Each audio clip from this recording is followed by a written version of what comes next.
Alors, pour ce webinaire, nous allons donc parler de soudage laser et notamment aborder la question comment garantir une production de qualité. Ce webinaire sera réalisé à deux voix. Donc, Frédéric Machy, notre expert en métallurgie et soudage laser, et moi-même, Nicolas Vildary. Donc, moi, je suis Key Account Manager. J'accompagne les industriels depuis 10 ans dans leur processus d'innovation afin qu'ils puissent, donc, à l'aide des technologies laser, améliorer la compétitivité de leurs entreprises, accélérer leur développement et travailler donc, à se différencier de la concurrence.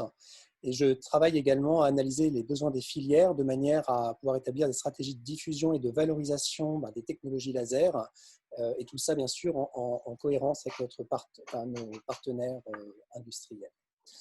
Alors, au cours de ce webinaire, je vous propose donc de parcourir le plan suivant. Nous parlerons donc des enjeux d'innovation, de la nécessité d'agilité pour y répondre. Nous parlerons également de la démarche collaborative qui est mise en œuvre à IREPA Laser et notamment, on vous illustrera par quelques exemples donc, le succès industriel qui en découle avant de conclure. Alors, pour commencer, je vous propose de parcourir un petit peu les enjeux de l'innovation. Si on regarde rétrospectivement par rapport à quelques années, l'innovation d'aujourd'hui n'a plus rien à voir avec l'innovation d'hier. En fait, tout va beaucoup plus vite.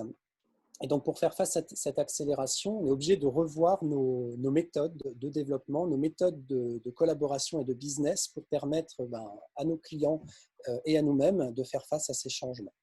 Et donc, l'exemple qui m'a semblé le plus pertinent pour pouvoir illustrer un cas extrême d'enjeux d'innovation, c'est le domaine automobile et plus particulièrement l'industrie automobile, qui est contrainte par différentes normes à émettre moins de CO2, notamment d'atteindre une cible qui est extrêmement sévère, inférieure à 60 grammes par kilomètre d'ici horizon 2023.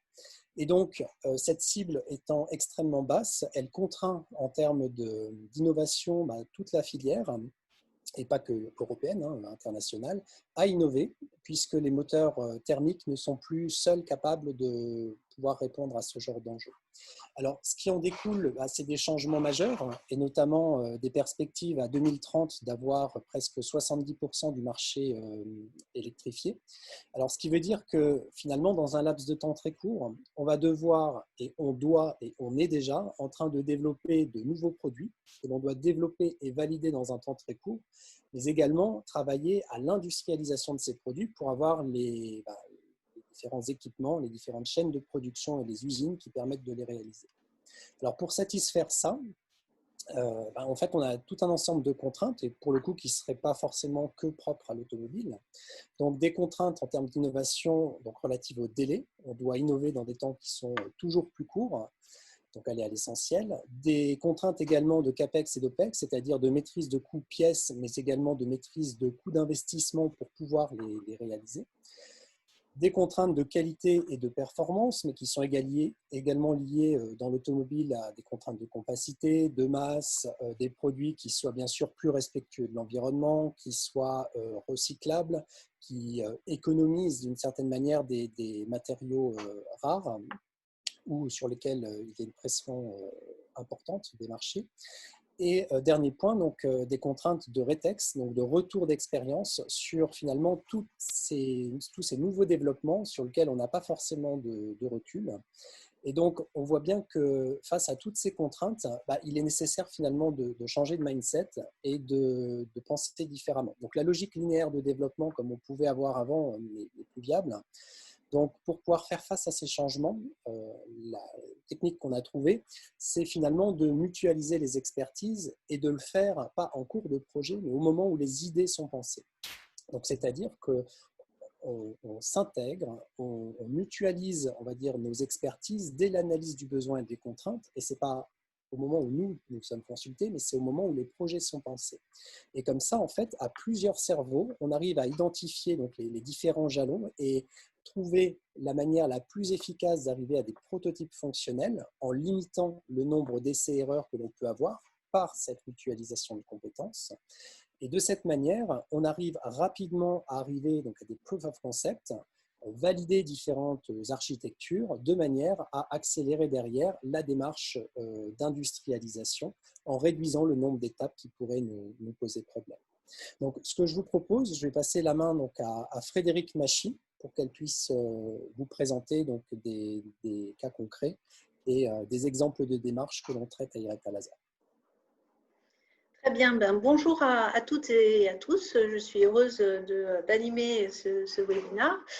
Pour me présenter en quelques mots, je suis effectivement d'abord métallurgiste avant d'être un ingénieur soudeur, puisque je suis diplômée de l'ESSA, qui est l'école d'ingénieurs soudeurs de l'Institut de soudure. Et donc, au travers de ma vie professionnelle antérieure, j'ai eu l'occasion de travailler sur des procédés traditionnels. Et puis, depuis bientôt 19 ans, à l'IREPA Laser pour développer des solutions de rechargement et dans un premier temps, puis très rapidement de soudage. Donc, voilà un petit peu ce qui me concerne. Alors, ça ne veut pas défiler, c'est pas cool. Alors, voilà. Hop, on va changer. Voilà. Donc, pour pouvoir illustrer ce webinaire, je suis partie sur une production que nous avons eu à mener à IREPA Laser. Donc, pourquoi? Parce que l'industriel avait besoin de produire des modules de batterie constitués de poches de lithium. Hein. Donc, ces poches présentent aux extrémités des bornes positives et négatives de 200 microns d'épaisseur qu'il s'agissait de souder par transparence sur des bus bars. Ces modules de batterie ayant pour vocation à être montés sur des véhicules de transport en commun. Donc, voilà un petit peu le concept. Donc, il a fallu très rapidement être capable de produire ces modules et je vais vous expliquer un petit peu la démarche qu'on a suivie.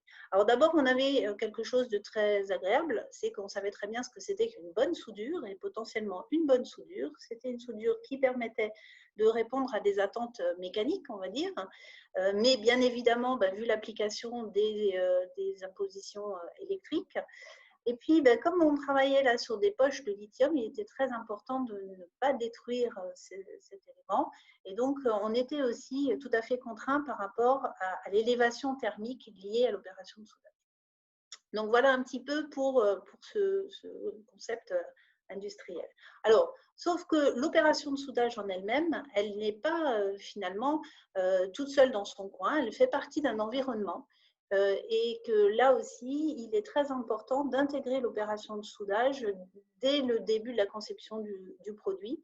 Et contrairement à l'illustration, le petit schéma que vous avez en dessous, ce n'est pas une personne qui a réalisé ça, c'est un travail collégial, puisque finalement, on a travaillé un peu sur une façon de faire et on a beaucoup anticipé, ce qui nous a permis d'aller très rapidement à la production.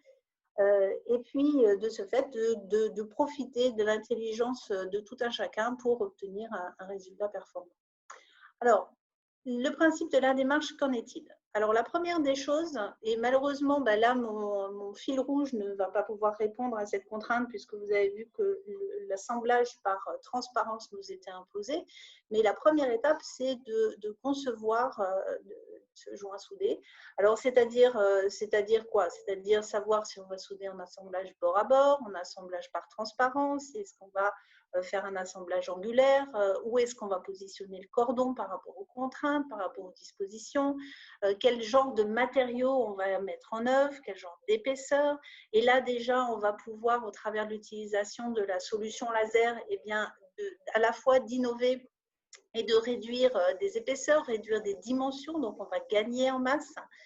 Et donc, il est très important de commencer déjà à réfléchir cette opération de soudage en amont. Choisir les matériaux, bien évidemment aussi. Alors, une fois qu'on a, je dirais, mis l'idée sur le papier ou plus exactement sur l'ordinateur, eh bien, il va falloir vérifier que ça fonctionne. Et donc, on va passer une petite étape de preuve de concept pour pouvoir, après, sur l'exemple que je vais vous donner, mettre en œuvre un outillage adapté pour pouvoir mettre au point et optimiser le processus de soudage. Et une fois qu'on en est là, l'idée, ça va être de le rendre encore plus robuste pour que tout se passe au mieux après en production. Et donc, avant la production, il y a une phase de qualification qui va être aussi assez intéressante. Et une fois qu'on a fait tout ce travail-là, et bien finalement, la production va pouvoir démarrer rapidement et va pouvoir démarrer en épargnant finalement du temps et de l'argent forcément. Voilà un petit peu pour la démarche. Alors, par rapport à la preuve de concept, qu'est-ce qui se passe? Dans cette preuve de concept, il faut vérifier des petites choses fondamentales du style faisabilité opératoire. Là, en l'occurrence, vous avez vu, les matériaux mis en œuvre sont des matériaux réfléchissants, donc il est question de voir comment on va pouvoir combattre cette problématique-là, voir comment aussi on va gérer le type de trajectoire, parce que vous avez vu qu'on a des impositions par rapport à l'impédance. Le fait de travailler sur des matériaux hétérogènes n'est pas toujours si simple que ça, et donc il va falloir vérifier aussi la faisabilité métallurgique, ce qui va, au terme de ces deux points-là, nous permettre de fixer un point de fonctionnement. Ce point de fonctionnement va nous permettre assez rapidement de vérifier, je dirais, les attentes et les résultats qu'on peut avoir après l'opération de soudage. C'est une phase très importante parce que quelque part, c'est là où on va commencer à orienter clairement les choix sur la technologie laser et sur comment on va focaliser ce faisceau laser. Et puis, bien évidemment, dans ce qui nous concerne sur notre fil rouge, ça représente aussi les besoins qu'il va falloir obtenir de l'outillage, puisque bien évidemment, cet outillage-là doit intégrer le type de trajectoire qu'on a fait et les contraintes propres à l'assemblage ici par transparence. Cet outillage est fondamental. Cet outillage, c'est bien évidemment celui qui va permettre de stabiliser le positionnement des pièces, c'est la moindre des choses, mais d'assurer aussi le maintien des pièces et de réduire, voire supprimer les jeux. Et vous voyez qu'ici, quand on a un assemblage bord à bord avec du jeu, eh bien, en faisceau laser, comme on ne rajoute pas de matériaux d'apport dans une très grande majorité des cas, eh bien, ça peut générer des défauts. Donc, il va falloir quand même sérieusement se préoccuper de cette problématique-là. Donc, là, vous avez sur la gauche l'outillage qui a été développé, qui permet aussi de prendre en compte le côté ergonomique, c'est-à-dire que les modules, il fallait pouvoir les positionner correctement dans cet outillage-là. Il fallait quand même que ce soit robuste, parce qu'on savait qu'on allait avoir à travailler sur un nombre de pièces quand même important.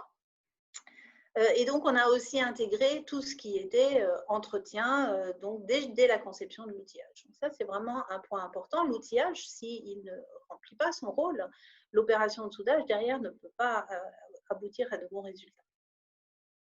Alors, une fois qu'on était sur cette possibilité d'utiliser l'outillage dans des conditions quasi industrielles, au début, eh bien, on a recherché un point de fonctionnement sur des conditions représentatives, c'est-à-dire la géométrie des pièces.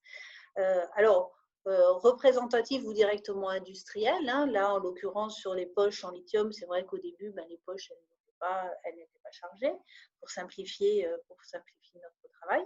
Donc, recherche d'un point de fonctionnement. Ce point de fonctionnement étant trouvé, eh bien, on n'est quand même pas dans le monde des bisounours. Il faut qu'on gagne de l'argent, donc il faut être très productif. Donc, il faut chercher chaque fois des performances de production et de qualité. Et du coup, quand on arrive à ce stade-là, on est capable de finalement réaliser un cahier des charges pour une machine qu'on aurait besoin de réaliser. Dans notre cas, la machine était déjà conçue, déjà en cours de fabrication, mais si on part d'une idée sans autre, si on prend le projet du début vers une industrialisation, c'est là qu'on va pouvoir clairement définir le moyen laser, le système de focalisation et valider bien évidemment l'outillage, en tout cas le concept de l'outillage. Une fois qu'on a un procédé qui va bien, encore faut-il le rendre robuste parce qu'on sait très bien qu'il peut y avoir des dérives. La preuve en est, sur cette illustration, vous voyez apparaître des micro-fissures qui sont liées, là en l'occurrence, à une mauvaise gestion de l'énergie. Donc, pour pouvoir connaître cette robustesse, on va identifier quels sont les facteurs influents et on va les faire varier de façon maîtrisée pour connaître les limites à ne pas dépasser pour obtenir un assemblage de qualité. Une fois qu'on a fait ça, on va pouvoir repositionner le point de fonctionnement dans la zone la plus confortable, c'est-à-dire que même si on a une dérive de certains paramètres, on n'aura pas immédiatement une perte de la qualité du joint soudé. On va aussi directement commencer à prévoir un peu le plan de maintenance et prévoir comment ça va se positionner. Et à ce moment-là, on va aussi pouvoir complètement figer les tolérances géométriques. Cette phase passée, on va pouvoir qualifier le procédé. Alors ça, c'est quelque chose d'intéressant. Ce n'est pas toujours quelque chose qui est traditionnel dans l'opération de soudage laser, alors que c'est quand même très courant sur les autres procédés. Mais il va falloir générer des procédures qui vont aussi permettre de capitaliser les savoir-faire. Donc, c'est quand même, c'est pas que contraignant, c'est très positif. Donc, de savoir comment on peut démarrer, quels sont les contrôles qu'il va falloir faire avant, pourquoi pas, et là je vous incite à le faire, créer une défothèque, parce qu'un jour ou l'autre, s'il y a un gros souci, et bien là on a un joli dictionnaire de problématiques et de causes liées à cette problématique, donc c'est vraiment très intéressant. Quand on en est là, ça veut dire qu'il va falloir aussi former les gens parce que ce procédé, il a beau être automatique, on a quand même besoin de certaines personnes tout autour.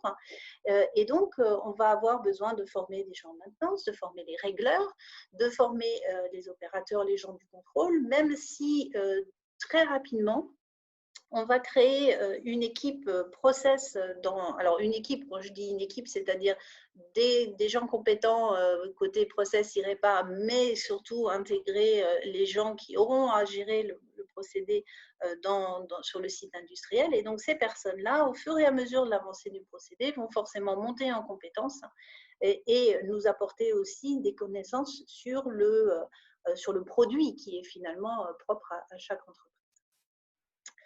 On va en arriver à qualifier le mode opératoire de soudage, qui en soudage laser est très souvent fait au travers de qualifications sur pièces représentatives. Alors, dans certains cas, c'est plus souvent ce qu'on rencontre dans le domaine aéronautique, parce que là, il y a une contrainte, mais on peut être amené à qualifier les opérateurs soudeurs. C'est vrai que dans l'industrie automobile, par exemple, c'est un peu moins le cas, mais enfin, c'est quand même bien que les gens puissent comprendre et suivre et être attentifs au procédé. Et puis, on en arrive finalement à la production. Donc, cette production, c'est quelque chose de très important. Je voulais dissocier en deux morceaux. Le premier morceau, c'est je pars d'un concept pour aller vers une industrialisation. Donc, j'ai passé toutes les étapes. Et du coup, maintenant, je vais arriver à réceptionner une machine particulièrement dédiée. Et cette machine, eh bien, on va pouvoir à un moment donné transférer tout le travail qui aura été fait en amont. Alors, bien évidemment, il faut que la machine soit conforme au cahier des charges qui a été fixé lors des étapes antérieures, mais du coup, après, il y a simplement un transfert à faire. Et quand ça se passe bien, moi, j'ai un exemple d'un industriel qui me disait, eh bien, c'est simple, quand je suis allée réceptionner ma machine chez mon intégrateur, la troisième pièce était déjà bonne. Alors, bien sûr, on arrive à ce genre de résultat quand on a quand même fait un certain nombre de travail en amont, qu'on a bien identifié ce qu'il fallait utiliser comme paramètres, et auquel cas, ça peut démarrer assez facilement. Alors, la réception chez l'intégrateur, mais encore de façon plus marquée, le démarrage de l'installation sur le site de production. Alors là aussi, on a des exemples pour lesquels ça se passe parfaitement bien et des cas où malheureusement, parce que ce travail n'a pas pu être mené pour des raisons X, Y en amont, des machines qui peuvent mettre des mois à démarrer. Donc, dans ce cas-là, vous imaginez bien que cette perte de temps de production est monstrueusement coûteuse. Alors, en ce qui concerne notre fil rouge, eh bien, nous avons produit plus de 1200 modules de batterie, ce qui représente plus de 193 000 soudures, donc ça représente quand même un certain nombre représentatif, je vais dire. Ces soudures, finalement, on n'a pas une non-conformité, ce qui montre bien que la solution qu'on a choisie était industrielle et robuste. Et ça, c'est toujours très gratifiant. Et puis, il y a quelque chose d'autre qui était très gratifiant, c'est qu'on n'a eu aucun incident de sécurité. Ces poches lithium présentent quand même des risques. On peut avoir des problèmes de dégazage. Bien sûr, on peut avoir des problèmes de court-circuit. Et là encore, heureusement que cette problématique a été intégrée dès la conception de l'outillage. Mais en tout cas, on n'a eu aucun incident de ce genre-là et aucune fuite de cellules. Donc là, on était vraiment très satisfait de ce résultat. Alors, finalement, en conclusion, que dire? Je vais vous dire qu'il y a quelques années, quand même, déjà, il y a un certain monsieur Léonard de Vinci qui nous disait déjà « ne pas prévoir, c'est déjà gémir ». Je peux vous assurer que ce dicton reste toujours d'actualité, ce n'est pas du tout démodé, et que je dirais, c'est presque de pire en pire, puisqu'il faut absolument qu'on arrive à des résultats positifs le plus rapidement possible. Donc, à nous de prévoir. Donc, c'est vrai que d'anticiper le process, c'est clairement une clé du succès. Et cette anticipation, elle doit démarrer dès la conception de l'installation, voire même dès la conception du joint soudé. Donc, plus on arrivera en amont et on apportera des idées d'innovation et des idées industrielles, et plus vite on ira bien. Bien évidemment, ça va impacter le choix de l'investissement et forcément aussi sa maintenance et sa mise en production. C'est aussi toute une méthodologie. Vous avez vu que c'est une démarche qui n'est pas forcément d'être innée au démarrage, hein, mais cette méthodologie permet de garantir la qualité, permet d'obtenir un procédé robuste. Du coup, si c'est robuste, ça va vous permettre d'atteindre des performances économiques, tant au niveau du démarrage des installations que des vitesses de production qu'on va pouvoir obtenir. Et puis surtout, et c'est là où nous on est assez sensible à ce point-là, c'est il faut absolument que ça vous procure une innovation dans l'entreprise. Il faut que ça apporte quelque chose d'innovant, de plus. Alors c'est pas forcément faire la même chose avec une autre technologie, c'est vraiment penser. Alors à un moment donné, on avait un lasériste qui disait qu'il fallait penser laser. C'est vraiment très, très, très, très vrai. Alors, bien sûr, ce process doit être adapté aux pièces à souder, mais de temps en temps, on adapte aussi les pièces à souder à cette nouvelle technologie.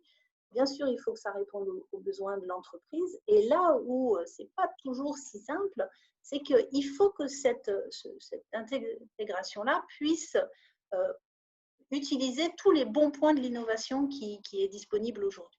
Et là, c'est vrai qu'il y a quelque chose qui est magnifique. On est en train de vivre un monde très, très évolué aujourd'hui sur les technologies. Donc, on a plein de choix possibles en termes de laser, de couleurs de laser, de modes de fonctionnement. On a plein de systèmes de focalisation différents. On a plein de possibilités de suivre en termes de monitoring. Donc, ça, c'est vraiment exceptionnel. Par contre, le côté négatif, c'est que forcément, plus on a de choix, plus ça devient un peu compliqué de choisir et de faire le bon choix surtout. Et donc, c'est là où, à un moment donné, il faut quand même toujours se tourner vers ce qui se passe aujourd'hui pour pouvoir tirer le meilleur du système. De ce fait, c'est vrai que cette approche multidisciplinaire, elle reste indispensable. Il n'y a personne qui a toute seule les bonnes idées. C'est vraiment un travail en commun. Et c'est pour ça qu'on est très sensible, nous, sur le travail collectif qu'on peut être amené à faire ensemble. Il y a plusieurs voies qui permettent d'atteindre un seul et même objectif. Là, j'ai un très bon exemple, encore une fois, avec ce fil rouge, c'est que l'industriel n'a pas du tout opté pour les solutions que nous avons prises. Pour autant, eux comme nous, on fait des pièces de bonne qualité et tout à fait conforme, donc ça prouve bien qu'il n'y a pas qu'une seule solution.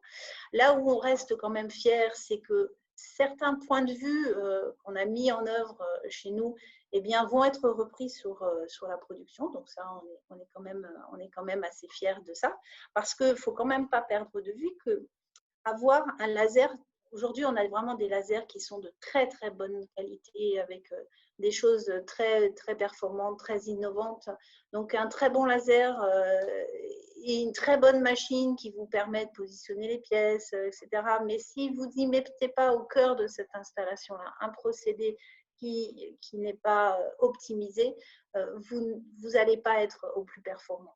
Donc, moi, ce que j'ai envie de vous dire, c'est que faites appel à des spécialistes du process. Votre machine, ce n'est pas une machine qui ne fait que du soudage, elle doit faire plein de choses. Mais ce serait quand même dommage que cette opération de soudage ne soit pas, je dirais, optimisée. Voilà un petit peu pour ma partie. Je vais laisser Nicolas reprendre la parole. En tout cas, je vous remercie de votre attention, puis on pourra échanger quelques questions par après. Merci Frédéric. Donc, n'hésitez pas également à consulter, voire même vous abonner sur la page LinkedIn d'IREPA Laser, puisqu'on poste aussi régulièrement des actualités sur le domaine du laser, mais également sur les différentes innovations qui gravitent autour. Et puis, alors, je voulais également que vous puissiez finalement participer, donner également votre avis sur les thèmes ou les sujets que vous souhaiteriez voir abordés lors de prochains webinaires. Donc, n'hésitez pas, vous aviez donc une adresse email de contact dans la présentation, vous l'avez sur le slide d'après.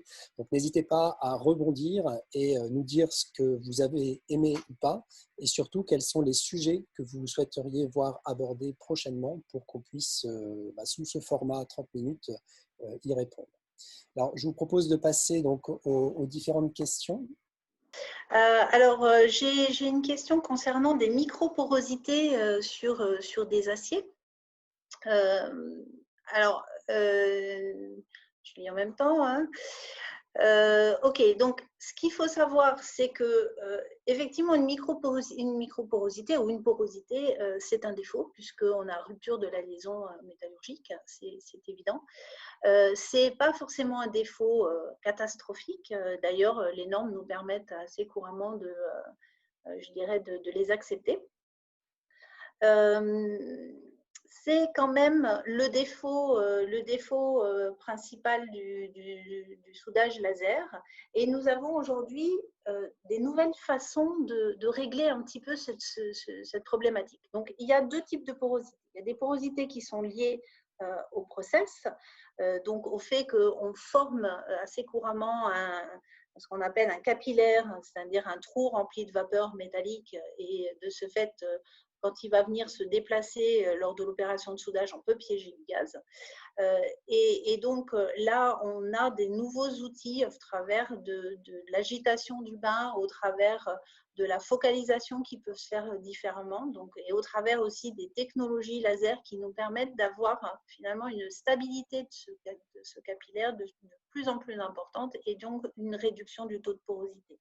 Donc ça, c'est un premier point. L'autre point, les porosités peuvent être aussi liées à la présence de matières organiques qui donc vont générer beaucoup de dégazage, et de la même manière, le procédé étant rapide, on va avoir piégé ces défauts. Donc là, c'est pas seulement qu'une question de process, c'est aussi une question de préparation avant le soudage. Et là, il est question de savoir comment, jusqu'à quel niveau les pièces doivent être propres pour pouvoir être soudées dans de bonnes conditions. Donc, la réponse n'est pas forcément si facile à donner parce que c'est au cas par cas. Alors, il y a une autre question relative donc aux normes. Donc, quelles sont les normes applicables pour la qualification de procédés et d'opérateurs? Alors, il y a effectivement un certain nombre de normes qui sont dédiées aux opérations de soudage laser.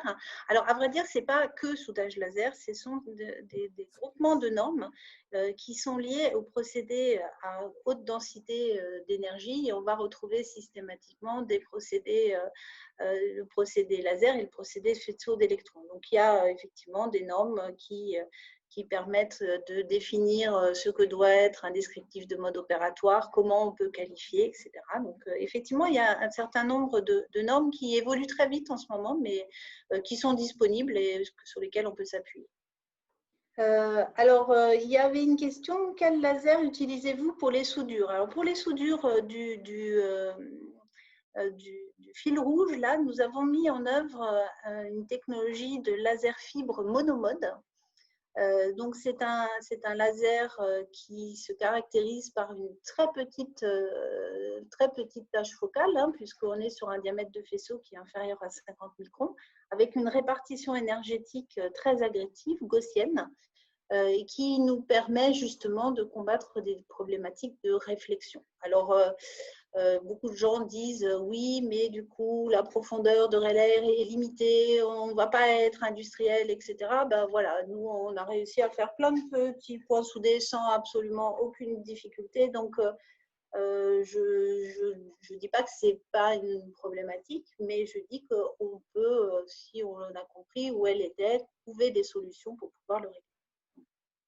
Alors, on a une autre question, donc cette fois-ci sur des aciers DD13 et DD14. Donc, comment éviter les microporosités dans une soudure laser avec des aciers DD13 et DD14? Ouais, c'était la première question. Donc, ces porosités, donc, comme dit, elles peuvent être liées soit au process, soit à la propreté des pièces. Donc là, je pense que ce sera plus pratique que je recontacte directement la personne pour pouvoir répondre plus précisément à la question. Alors, une autre question sur comment peut-on détecter une pollution, donc de type graisse, huile ou autre, sur des composants à souder? Quelle méthode rapide et fiable? Alors, là aussi, très souvent, on constate plutôt le résultat, malheureusement, qui génère des explosions du joint soudé. Alors, comment vérifier que les pièces sont propres? Assez couramment, on voit apparaître sur les lignes de production des machines de nettoyage avec du coup un contrôle plutôt des produits, du produit de bain. C'est très efficace et pour l'instant, voilà, ça semble donner des résultats intéressants. Alors, je profite de la dernière minute pour traiter donc, une dernière question. Donc, quelle est la durée d'une telle démarche? Donc, je vais essayer, si tu veux bien, Fred, de répondre à cette question-là. Donc, quand on fait des développements pour le compte de nos clients, on est sur sur des cycles qui peuvent être assez rapides, de quelques semaines pour valider, on va dire, des designs entre la conception et la réalisation des essais. On est dans les alentours de quelques semaines, voire un mois et demi maximum. Et l'idée, c'est justement de pouvoir s'intégrer dans des fenêtres qui sont généralement moins de 6 mois pour pouvoir arriver à des architectures, des architectures process qui soient débuggées et qui permettent d'envisager donc la fabrication d'une machine. Donc, il y a une autre question. Quid de l'installation, quid de l'utilisation du procédé de choc laser pour la relaxation des contraintes de soudage? Alors, ça, c'est encore autre chose, hein, parce qu'effectivement, le soudage laser, même si on est sur des petits volumes fondus, génère des contraintes et on peut utiliser certaines possibilités pour les détendre.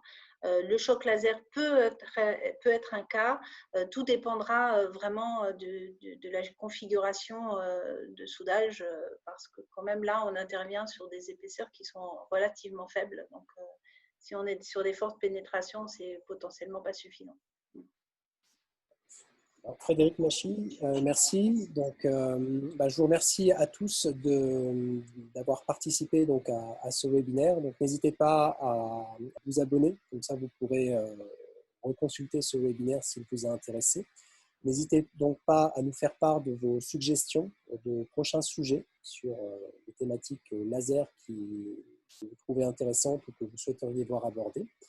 Et je vous propose donc de nous quitter sur ces quelques mots et donc de se donner rendez-vous pour un prochain webinaire prochainement. À très bientôt. Au revoir. Au revoir.